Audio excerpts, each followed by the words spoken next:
हरे कृष्णा। जगत गुरु शिल प्रभुपाद महाराज की जय। जय राधा माधव कुंज बिहारी। जय राधा माधव कुंज बिहारी।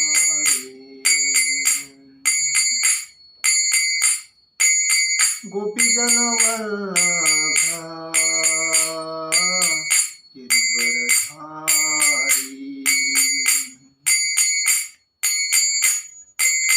गोपीजन वल्लभा गिरिवरधारी। यशोदानंदन व्रज जनरंजन। यशोदानंदन व्रज जनरंजन। यमुना तीरावनचारी। यमुना तीरावनचारी। जय राधा माधव कुंज बिहारी। हरे कृष्णा कृष्णा कृष्णा हरे हरे। हरे राम राम राम हरे हरे। हरे कृष्णा कृष्णा कृष्णा हरे हरे। हरे राम राम राम हरे हरे। हरे कृष्णा कृष्णा कृष्णा हरे हरे। हरे राम राम राम हरे हरे। जय ओम विष्णुपाद परमहंस परिव्राजकाचार्य अष्टोत्तर शतश्री जय भक्ति वेदांत स्वामी शील प्रभुपाद महाराज की जय। जय ओम विष्णुपाद परमहंस परिव्राजकाचार्य अष्टोत्तर शतश्री भक्ति सिद्धांत सरस्वती ठाकुर शील प्रभुपाद महाराज की जय। अनंत कोटि वैष्णव वृंद की जय। नामाचार्य श्री हरिदास ठाकुर की जय। प्रेम से कहो श्री कृष्ण चैतन्य प्रभु नित्यानंद श्री अद्वैत गदाधर शिवासादि गौर भक्त वृंद की जय। श्री श्री राधा कृष्ण गोपीनाथ श्याम कुंड राधा कुंड गिरि गोवर्धन की जय। वृंदावन धाम की जय। अयोध्या धाम की जय। बद्रीनाथ धाम की जय। रामेश्वरम धाम की जय। द्वारकाधीश धाम की जय। गंगा माई की जय। यमुना माई की जय। तुलसी महारानी की जय। हरिनाम संकीर्तन की जय। समवेद भक्तवृंद की जय। समवेद भक्तवृंद की जय। समवेद भक्तवृंद की जय। श्री गुरु गौरांग की जय। निताई गौर प्रेमानंदे हरि हरि बोल। ओम नमो भगवते वासुदेवाय। ओम नमो भगवते वासुदेवाय। ओम नमो भगवते वासुदेवाय। आप सभी को आज शील प्रभुपाद के गुरु महाराज ऐसी भक्ति वेदांत स्वामी शील प्रभुपाद जी के गुरु महाराज शील भक्ति सिद्धांत सरस्वती ठाकुर महाराज प्रभुपाद जी का आज जन्मदिन के खुशी में सबको हार्दिक हार्दिक कोटि कोटि प्रणाम। उनके चरण में कोटि कोटि दंडवत और आपको सभी को हार्दिक अभिनंदन। आज हम लोग कैसी परंपरा है उसके ऊपर चर्चा करेंगे और उन्होंने गौड़िया मठ की स्थापना कैसी की वो हम लोग बात करेंगे। देखिए, भगवान श्री कृष्ण से लेकर उन प्रभुपाद तक आज जो 32 जो परंपरा है, 32 गुरु हुए हैं, वो कौन से हैं उसके बारे में अब बात करेंगे। प्रथमतः भगवान श्री कृष्ण हैं, उनके बाद ब्रह्मा जी है, उस ब्रह्मा जी के बाद नारद जी है और नारद जी के बाद व्यास जी है। व्यास जी के बाद मध्वाचार्य है, मध्वाचार्य के बाद पद्मनाभ जी है, पद्मनाभ जी के बाद नरहरि है, नरहरि जी के बाद माधव जी है, माधव जी के बाद अक्षोभ्य है और अक्षोभ्य के बाद जयतीर्थ है और जयतीर्थ के बाद ज्ञान सिंधु है, ज्ञान सिंधु के बाद दयानिधि है महाराज है और दयानिधि महाराज के बाद विद्यानिधि महाराज है, विद्यानिधि महाराज के बाद राजेंद्र जी महाराज है, राजेंद्र जी महाराज के बाद जय धर्म ये महाराज है, जय धर्म महाराज के बाद पुरुषोत्तम महाराज है, और पुरुषोत्तम महाराज के बाद 17वें नंबर पे ब्रह्म तीर्थ ये महाराज है, 18वें व्यास तीर्थ महाराज है, लक्ष्मीपति महाराज है, माधवेंद्रपुरी महाराज है, उसके बाद ईश्वरपुरी नित्यानंद महाराज के और अद्वैत महाराज के गुरु ईश्वरपुरी। उसके बाद चैतन्य महाप्रभु है, चैतन्य महाप्रभु। उसके बाद रूप स्वरूप सनातन गोस्वामी, रूप गोस्वामी मतलब उसके बाद रघुनाथ जी मतलब छठ गोस्वामी में आते हैं, रूप गोस्वामी, रघुनाथ जी गोस्वामी, जीव गोस्वामी, उसके बाद कृष्णदास कविराज गोस्वामी, उसके बाद नरोत्तम दास ठाकुर, उसके बाद विश्वनाथ जी ठाकुर, उसके बाद बलदेव जगन्नाथ जी ठाकुर, उसके बाद भक्ति विनोद ठाकुर मतलब भक्ति विनोद ठाकुर ये गौर किशोर बाबा जी सॉरी जगन्नाथ जी बाबा जी महाराज इनके शिष्य थे, और ये सरकारी ऑफिसर थे, जज थे, और उन्हें कृष्ण भक्ति का प्रचार बुक छापकर और बहुत किया था। उसके बाद भक्ति विनोद ठाकुर जी के ये भक्ति सिद्धांत सरस्वती ठाकुर जी के पिताजी है भक्ति विनोद जी ठाकुर। उनके बाद में गौर किशोर जी बाबा जी उनसे दीक्षा लिया, इनसे भक्ति विनोद ठाकुर जी से, और गौर किशोर बाबा जी से दीक्षा श्री भक्ति सिद्धांत सरस्वती ठाकुर जी ने लिया, और उनसे भक्ति सिद्धांत सरस्वती ठाकुर जी के बाद उनसे दीक्षा शील ऐसी भक्ति वेदांत स्वामी शिल प्रभुपाद जी ने दीक्षा लिया था उनका। मैं आपको एक पोस्टर बताता हूँ, देखिए ये जो है ये प्रभुपाद जी है, भक्ति सिद्धांत सरस्वती ठाकुर है, एक गौर किशोर बाबा जी है, भक्ति विनोद ठाकुर जी है, जगन्नाथ बाबा जी महाराज है, और ये मतलब ये जो परंपरा है देखो, ये छठ गोस्वामी है, चैतन्य महाप्रभु है, ये परंपरा है देखो, ये जो परंपरा है इसे बोलते हैं, और ये भगवान श्री कृष्ण है या तो ये जो परंपरा जो आई है इस परंपरा से ही हम भक्ति में हैं, और इस परंपरा के वजह से हमें सब ज्ञान प्राप्त होता है। और इसीलिए कहा गया है कि भक्ति सिद्धांत सरस्वती ठाकुर जी इनका जो जन्म जगन्नाथपुरी यहाँ हुआ था, और उनका जन्म जो हुआ था जगन्नाथपुरी में उड़ीसा में, तो 6 फरवरी 1874 में उनका जन्म हुआ था जगन्नाथपुरी में।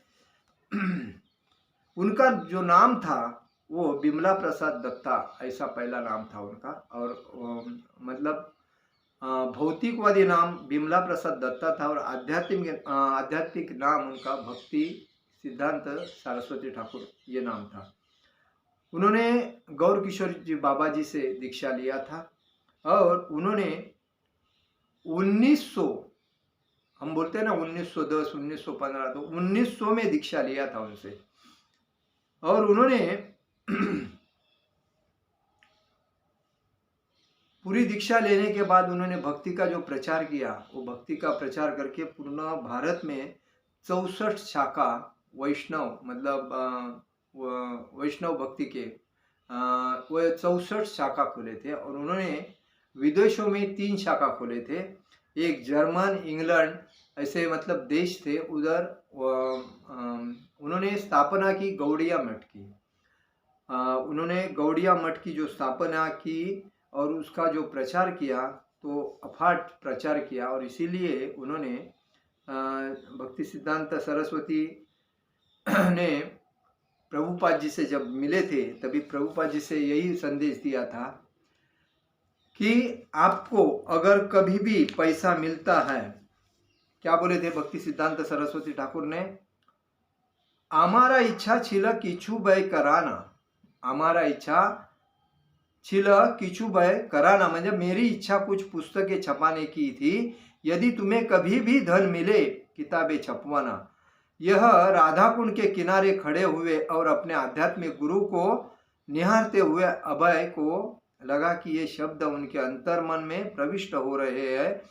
यदि तुम्हें कभी धन मिले तो किताबें छापना। मतलब राधा कुंड के तट पर प्रभुपाद जी को भक्ति सिद्धांत सरस्वती ठाकुर जी ने यही कहा था कि हमारा इच्छा छिल किछु भय कराना, मतलब मेरी इच्छा है कि बुक छपवाना, कभी आपको पैसा मिले तो वो आप बुक याद से छापना। उसके बाद में बोला था प्रभुपाद जी से उन्होंने कि मेरा परामर्श है कि रूप और रघुनाथ भगवान चैतन्य के शिष्य की शिक्षाओं का प्रचार पूरी शक्ति और सभी साधनाओं को लगाकर करो। मतलब भगवान चैतन्य महाप्रभु के शिष्य रूप और रघुनाथ जी ने जैसा प्रचार किया था वैसा ही आप अपनी पूरी शक्ति से प्रचार करो, शक्ति और साधना से प्रचार करो। हमारा अंतिम लक्ष्य श्री रूप स्वामी और श्री रघुनाथ गोस्वामी के चरण कमलों के रज बन जाना चाहिए। मतलब उन्होंने क्या बोला था कि रूप गोस्वामी और सनातन गोस्वामी,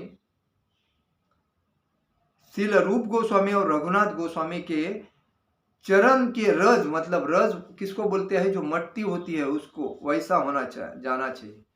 तुम लोगों को अपने आध्यात्मिक गुरु के निर्देश में एक साथ मिलकर परम ज्ञान, परम भगवान की सेवा में कार्यरत होना चाहिए। देखिए, गुरु का, हम लोग गुरु दीक्षा क्यों लेते हैं? क्योंकि हमें आध्यात्मिक उन्नति होना चाहिए। तो हमारा फर्ज क्या बनता है? दीक्षा लेने के बाद हमें भक्ति का प्रचार करना, यह हमारा सिद्धांत है। नहीं कि दीक्षा लेने के बाद भी पैसा कमाओ, प्रपंच करो, ये नहीं। दीक्षा का मतलब है कि हम हमारा भगवान का जो पार्षद है, हमारे गुरु, हमें पूर्णतः स्वाधीन उनको करते हैं। तो हमारे ऊपर हक किसका होता है? हमारे गुरु का होता है। तो गुरु का होने के बाद जो गुरु अगर भगवान के भक्ति का प्रचार कर रहा है तो गुरु के अंडर में हमें भी भक्ति का प्रचार करते रहना चाहिए। पेट के लिए बार बार इधर भाग उधर भाग, वो कमाने के पीछे नहीं लगना चाहिए। किसी की चमचेगिरी करना नहीं चाहिए। जो मिलता है वो अपने को आनंद से लेना चाहिए और नहीं मिलने के बाद रोते रहना नहीं चाहिए। तो हमारा सिद्धांत ये है। तो यही कहा है कि एक साथ मिलकर परम ज्ञान, परम भगवान की सेवा में कार्यरत होना चाहिए। मतलब एक निष्ठा से कार्य करना चाहिए कि मुझे अभी मेरा काम क्या है, मेरा सब कुछ हो गया, भगवान के प्रचार की सेवा, भक्ति प्रचार और प्रसार ही करना है मेरा काम, यही करना चाहिए। भौतिक संसार में केवल भगवान की सेवा के निमित्त तुमको बिना वाद विवाद के ये प्रकार सभी संकटों के बावजूद जीवन यापन करना चाहिए। मतलब किसी से वाद विवाद नहीं करना चाहिए। जब प्रभुपाद जी बोले थे कि जब दो आदमी एकत्र होते हैं तो उनका कुछ ना कुछ तो छोटे छोटे बातों पे वाद होता है, तो उस वाद पे कभी ध्यान नहीं देना चाहिए और कभी ऐसे बातों को सामने किसी के रखना भी नहीं चाहिए। ऐसे बातों को नजरअंदाज करके हमें आगे का गोल साध्य करना है। इसीलिए कहा कि एन प्रकार, मतलब कोई भी छोटी छोटी बातों पे सभी संकटों के बावजूद जीवन यापन करना चाहिए। और सारी कठिनाई मतलब कठिनाई आती है, तकलीफ होती है, लोग आलोचना करते हैं, ईर्ष्या करते हैं, तो आलोचना और असुविधाओं के बावजूद परम भगवान की सेवा का कार्य कभी मत छोड़ो। मतलब कोई अच्छा बोले बुरा बोले वादा नहीं, आलोचना करे वादा नहीं, अपने सुविधा मिलती है नहीं मिलती है वादा नहीं, उसको मत देखो। हमारा सिद्धांत क्या है कि जीवन का भगवान की सेवा और भगवान की भक्ति का प्रचार करना है। इधर यही बोले है कि बावजूद परम भगवान की सेवा का कार्य कभी छोड़ो मत। मतलब भगवान की ये जो भक्ति है, सेवा और प्रचार का कार्य कभी छोड़ो मत। तुम इसलिए निराश मत हो क्योंकि संसार में अधिकतर लोग परम भगवान की सेवा नहीं करते, क्योंकि हमें संसार में ऐसे लोग मिलेंगे कि जो भगवान की सेवा नहीं करते लेकिन डिस्टर्ब हमें करेंगे, क्योंकि हम सेवा है करते हैं तो उनको देखा नहीं जाता, वो सेवा हमें डिस्टर्ब करते रहेंगे। तो ऐसे लोगों को नज़रअंदाज करना चाहिए, उनके ऊपर देखना नहीं चाहिए। हमारा कंसंट्रेशन क्या है, हमारा लक्ष्य क्या है, हमारा गोल क्या है? तो गोल है भगवान श्री कृष्ण के भक्ति का प्रचार करो और हर व्यक्ति के हाथ में चांटिंग माला और उनको भगवान का नामस्मरण करने में लगाना, यही हमारा सिद्धांत है। तो यही है। तो अधिकतर लोग परम भगवान की सेवा नहीं करते, तो तुम अपनी सेवा मत बंद करो। मतलब लोग अपनी भगवान की सेवा नहीं करते हैं इसीलिए तुम भी मत करो, ऐसा नहीं। तो तुम तुम्हारी सेवा कंटिन्यू चालू रखो, करते रहो, यही तुम्हारा सर्वस्व है। यही भगवान की सेवा करना ही तुम्हारा सर्वस्व है। उसके आगे ना तुम्हारा परिवार है, ना प्रॉपर्टी है, ना पैसा है, ना बैंक बैलेंस है, ना बाल बच्चे है, कुछ भी नहीं, समाज है, राष्ट्र, कुछ भी नहीं। खाली तुम्हारा सर्वस्व क्या है? तो भगवान का प्रचार और प्रसार करना और भक्ति करना, यही तुम्हारा सर्वस्व है।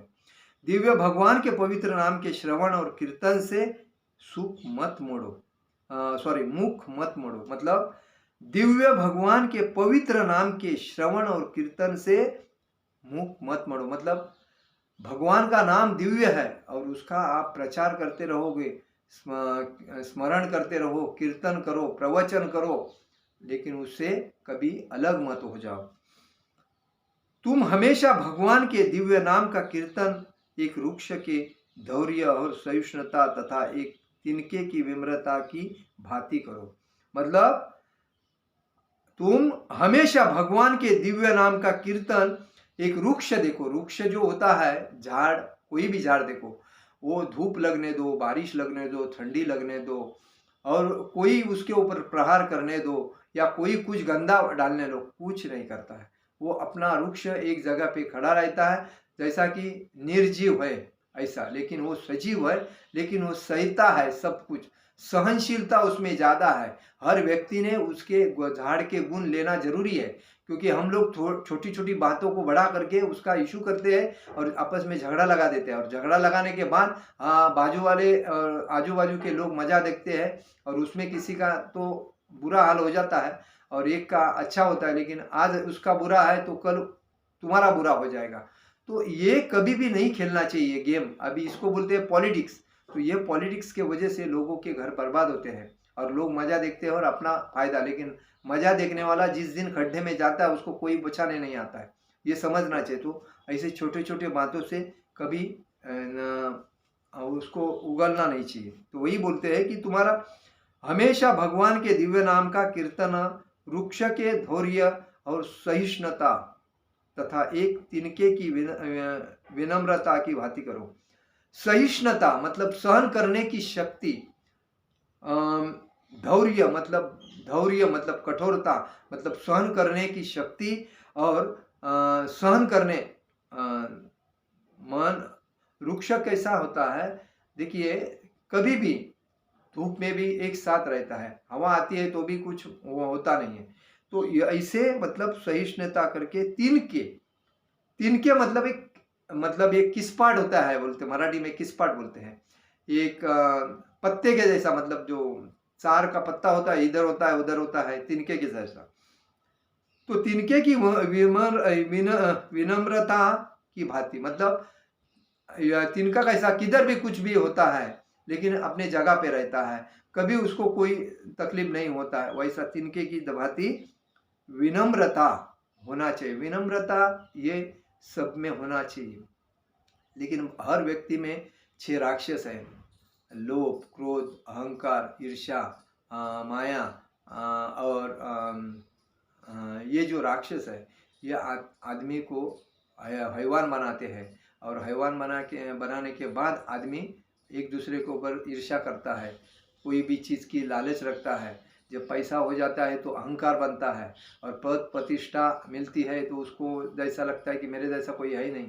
तो ये जो बात है, इसीलिए इधर कहा गया है कि धैर्य और सहिष्णुता होना चाहिए और विनम्रता होना चाहिए। कभी भी कि कोई अगर व्यक्ति मिलता है उसको नमस्कार करना चाहिए, उसका आदर करना चाहिए, उसका अपमान नहीं करना चाहिए। भले अपना नुकसान हो, अपना फायदा हो या अपने को मान देवे या न देवे, लेकिन विनम्रता ऐसी होनी चाहिए। तुम लोगों में बहुत से सक्षम और योग्य कार्यकर्ता है, हमें और भी किसी चीज़ें की अभिलाषा नहीं है।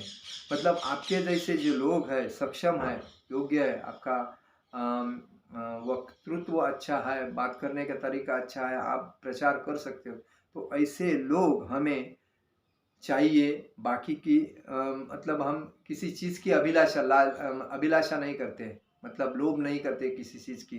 तो वही बोले थे भक्ति सिद्धांत सरस्वती ठाकुर जी प्रभुपाद जी को कि आपके पास जब भी पैसा आ जाएगा तभी आपको ये बुक्स बना के, मतलब लिख कर उसका प्रचार करना है। और प्रचार करने के बाद भक्ति का प्रचार ज़्यादा होएगा, और भक्ति का प्रचार होने के बाद ही आदमी एक भक्ति में आ जाएगा। क्योंकि भक्ति के बारे में आज किसी को ज्ञान नहीं है।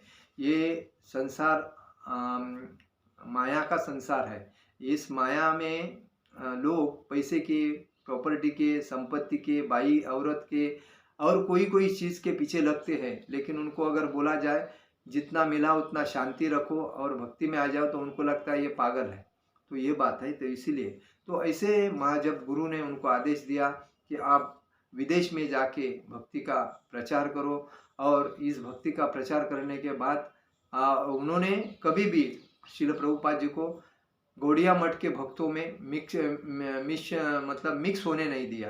क्योंकि जब प्रभुपाद का एक जो ध्येय था, उनका जो सिद्धांत था, उन्होंने पहचान लिया था। और पहचानने के बाद उनको बोला था आप उधर मत जाओ, उधर झगड़ा बहुत चालू है। छोटे छोटे चीज़ में झगड़ा करने के बाद उनका बड़ा इश्यू करके आज वो उधर खुद की प्रॉपर्टी ऐसा बन के समझ रहा है। मैंने बहुत तकलीफ लेके ये गौड़िया मठ स्थापन किया, लेकिन मैंने सोचा था इनको मैं दीक्षा दिया हूँ, ये सन्यासी बने हैं तो ये प्रचार करेंगे, लेकिन इन्होंने अपना स्वार्थ साधा है। और भक्ति का आज इस मठ का पूरा स्टॉप हो गया है प्रचार। इसलिए आपको मेरा सिद्धांत आगे लेके जाना है, और आप विदेश में जाओ। इंडिया में कोई अगर नई बात सुनता है तो विदेश में जाओ, उधर प्रचार करो, लेकिन भक्ति का प्रचार करना यही सो आपका मुख्य कर्तव्य है। ऐसा बोलने के बाद प्रभुपाद जी अमेरिका में जाके भक्ति का प्रचार करके 108 मंदिर बनाए पूरे देश में, पूरे दुनिया में 14 बार परिक्रमा किया प्रभुपाद ने। और उसके बाद में प्रभुपाद ने अपने उनका जो भक्ति सिद्धांत सरस्वती ठाकुर महाराज का जो उन्होंने शरीर त्याग किया, तो 1 जनवरी 1937 में 5 बजे के टाइम पे। तो ऐसे जब गुरु होते हैं तो उनका आदर हमें बार बार करना चाहिए, और उनके बातों पे पूरा विश्वास करके हमें एक सिद्धता, एक निष्ठता से भक्ति करनी चाहिए। आज लोग क्या करते हैं, भक्ति में आते हैं, अपना स्वार्थ लेके आते हैं, और आने के बाद उनका स्वार्थ होने के बाद वो उधर से निकल जाते हैं। ये एक्चुअली लोगों को फंसाने का काम है। तो ऐसा लोगों ने नहीं करना चाहिए। जब भी हम किसी गुरु से दीक्षा लेते हैं तो कोई गुरु से अपेक्षा यही रखना चाहिए कि गुरु का नाम आगे लेके जाना चाहिए और गुरु का नाम रोशन होना चाहिए। जैसा हमारे प्रभुपाद जी ने भक्ति सिद्धांत सरस्वती ठाकुर महाराज जी का नाम रोशन किया, वैसा अपने गुरु का नाम कैसा रोशन हो जाए, यही भक्त का, ब्रह्मचारी हो, गृहस्थ हो, वानप्रस्थ हो या सन्यासी हो, उसका कर्तव्य है। और जब भी हम मंदिर में रहते हैं या घर में रहते हैं तो हमें बार बार भगवान से यही प्रार्थना करना चाहिए कि हमें शक्ति दो कि हम भक्ति का प्रचार करें। हम भक्ति का प्रचार करने के लिए अलग अलग जगह पे जाके भक्ति का प्रचार करें, और भक्ति का प्रचार करने वाला ही व्यक्ति भगवान को बहुत पसंद होता है। तो कहने का मतलब आज भक्ति सिद्धांत सरस्वती ठाकुर का अपीयरेंस डे, तो उस बेसिस पे हमें ये अच्छी बात सुनने मिली है। तो हमें यही बोलना है कि आप भी लोग भक्त हो जाओ, भक्ति में आ जाओ, और आपके जीवन का सार्थक बनाओ और जीवन आनंद से बिताओ। हरे कृष्णा कृष्णा कृष्णा हरे हरे, हरे राम राम राम हरे हरे। जगत गुरु शिल प्रभुपाद महाराज की जय। परम पूज्य लोकनाथ स्वामी महाराज की जय। निताय गौर प्रेमानंदे। हरि हरि बोल।